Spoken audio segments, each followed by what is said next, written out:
পৃথিবীতে প্রথম কে দুর্গাপূজা করেছিলেন তা অনেকে জানতে চান।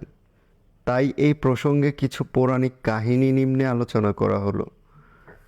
রাজা সুরত ও সমাধি বৈশ্য কর্তৃক দুর্গাপূজা। সুশাসক ও বীর যোদ্ধা হিসেবে খ্যাত সুরত ছিলেন শশাগড়া পৃথিবীর সম্রাট। ষোড়শী মন্বন্তরে দ্বিতীয় মন্বন্তরে চৈত্র বংশে তিনি রাজত্ব করেন। কিন্তু এক সময় এক যুদ্ধে শত্রুদের দ্বারা তিনি পরাজিত হন।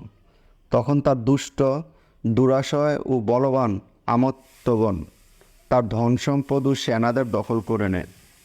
রাজত্ব হারিয়ে সুরত মনের দুঃখে শিকারের ছলে বনে গমন করেন। বনে ঘুরতে ঘুরতে একসময় তিনি মেধা নামে এক ঋষির আশ্রমে এসে উপনীত হন।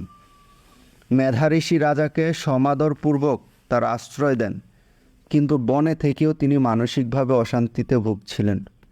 সবসময় তিনি তার হারানো রাজ্যের কথা ভেবে শঙ্কিত হতেন।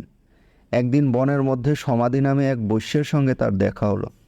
সমাধি বৈশ্যের সঙ্গে কথা বলে সুরত জানতে পারলেন যে সমাধির স্ত্রী ও পুত্ররা তার সমস্ত অর্থ ও বিষয় সম্পত্তি আত্মসাৎ করে তাকে বাড়ি থেকে বিতাড়িত করেছে।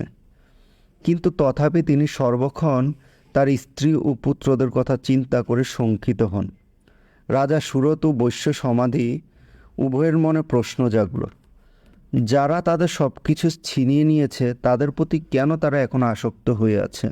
কেন তারা ওদের কথা চিন্তা করে করে শঙ্কিত হচ্ছেন? উভয় মেধা ঋষির নিকট তাদের মনোভাব ব্যক্ত করে এর কারণ জানতে চাইলেন। ঋষি বললেন, পরমেশ্বর ভগবানের বহিরঙ্গা শক্তি মহামায়ার প্রভাবেই তাদের এমন মনে হচ্ছে। ভগবানের এই মায়া অত্যন্ত শক্তিশালী, তা এমনকি দেবতাদেরও মোহিত করেন। তখন রাজা সুরত মেধা ঋষির নিকট মহামায়ার সম্পর্কে জানতে উৎসুক হলে ঋষি দুর্গার আবির্ভাব ও কার্যকলাপ প্রসঙ্গে একে একে 3টি কাহিনী বর্ণনা করেন। এই কাহিনীগুলোই শ্রী শ্রী চণ্ডীর মূল আলোচ্য বিষয়। আলোচনার শেষ পর্যায়ে দেখা যায় মেধা ঋষি কথিত দেবী মাহাত্ম্য শ্রবণ করে সুরত সমাধি নদী তটে 3 বছর কঠিন তপস্যা ও মৃণয়ী প্রতিমার দুর্গাপূজা করেন এবং দুর্গা তাদের দর্শন দান করেন। তাদের প্রার্থনা অনুসারে দেবী দুর্গা সুরতকে তার হারানো রাজ্য ফিরিয়ে দিলেন এবং সমাধি বৈশ্যকে ভবিষ্যতে ব্রহ্মজ্ঞান প্রদান করবেন বলে আশ্বস্ত করলেন। শ্রী শ্রী চণ্ডীতে কেবল বৈশ্যকে ব্রহ্মজ্ঞান প্রদান করবেন, এরূপ বলেই শেষ করা হয়েছে। শ্রী শ্রী চণ্ডীতে কেবল বৈশ্যকে ব্রহ্মজ্ঞান প্রদান করবেন এরূপ বলেই শেষ করা হয়েছে। কিন্তু কী সেই ব্রহ্মজ্ঞান?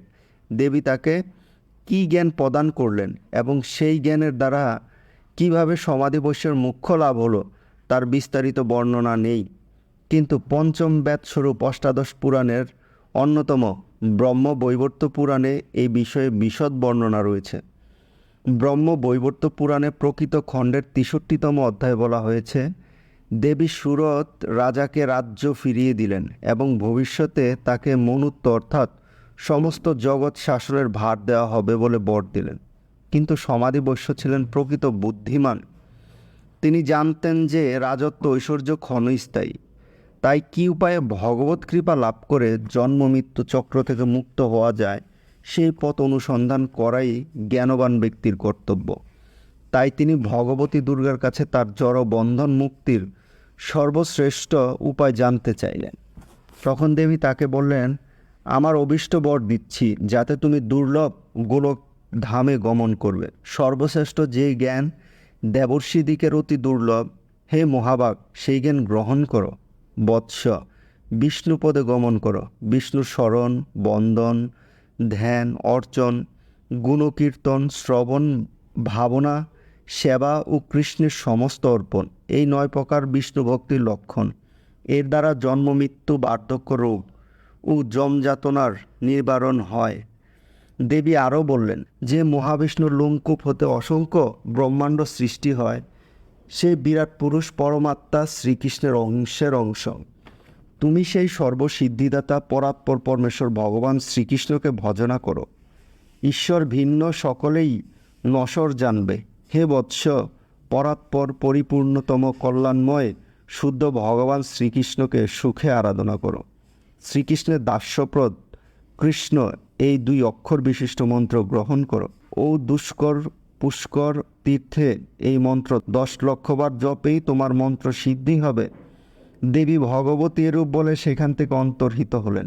এভাবে সমাধি বৈশ্যকে দেবী স্বয়ং কৃষ্ণ মন্ত্র দান করে তাকে পুষ্কর তীর্থে সেই মন্ত্র জপ করে গোলকপ্রতি পরমেশ্বর ভগবান শ্রীকৃষ্ণকে সন্তুষ্ট করার উপদেশ দিলেন।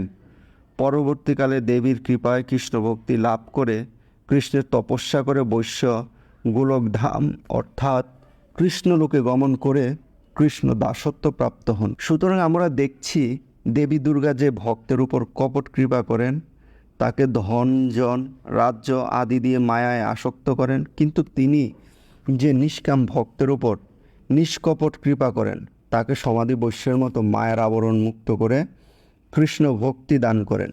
তাই কৃষ্ণ ভক্তি পরমঙ্গলকারক এবং জীবের মুক্তির একমাত্র উপায়। সুরত রাজা ও সমাধি বৈশ্যের মাধ্যমে দেবী দুর্গা এই শিক্ষাই আমাদের প্রদান করেন। হরে কৃষ্ণ।